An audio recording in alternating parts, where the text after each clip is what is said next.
So getting the garage cleaned up, got some trash that's got to go out, but you can see the floor now, and there's some stuff over there that we got to organize and whatnot, but we're getting everything organized and cleaned up, looking nice.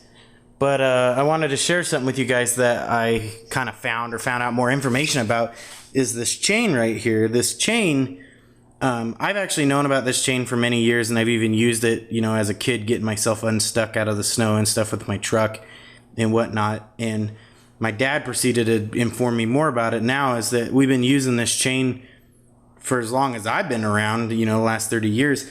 But this chain is actually hand forged. I mean, it's a legitimately handmade chain. Back in the day, they used to have just steel bar, and then they would cut it in chunks and then heat it up, and they'd have a jig of some sort and bend these links together, and then they would literally pound the links together, forge them together in one way or another. And it even has a handmade hook on it, and you can literally tell that this hook is literally handmade.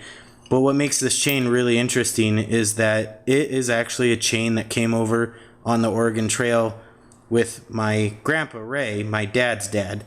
My Grandpa Ray passed away when my dad was probably 16 years old, so I never got to meet him or anything, but he came over on the Oregon Trail from Nebraska to here, to Bend, or at least the east side of Bend in Oregon. And this chain was one of the pieces of history that came with him and, stuck around, and it has been used, even though this thing is literally an antique, but still serving its purpose, because they obviously knew how to make things to last back then.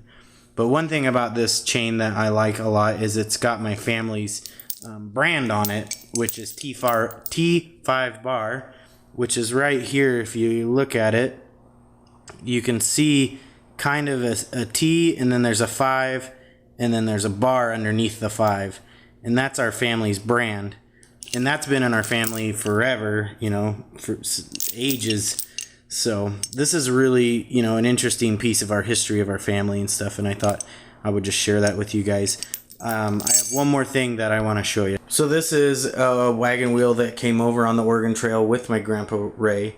Now, I'm not exactly sure if it was one of the actual wheels on the wagon that my grandpa came on, but it's from the group of people that came over on the Oregon Trail with my Grandpa Ray. And it's, the thing's 100 plus years old, and it's just sitting here on our patio, and it's been here ever since the house was built. And my dad's had it before that. I mean, I don't know when he got it, or got it from what part of our family, but it's interesting that how old this wagon wheel is, and it's just sitting here. It still has the steel rim around it, which is usually one of the first things to fall off.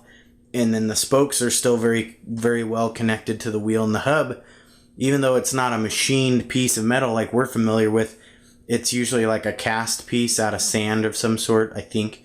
And it's still holding well, just sitting here.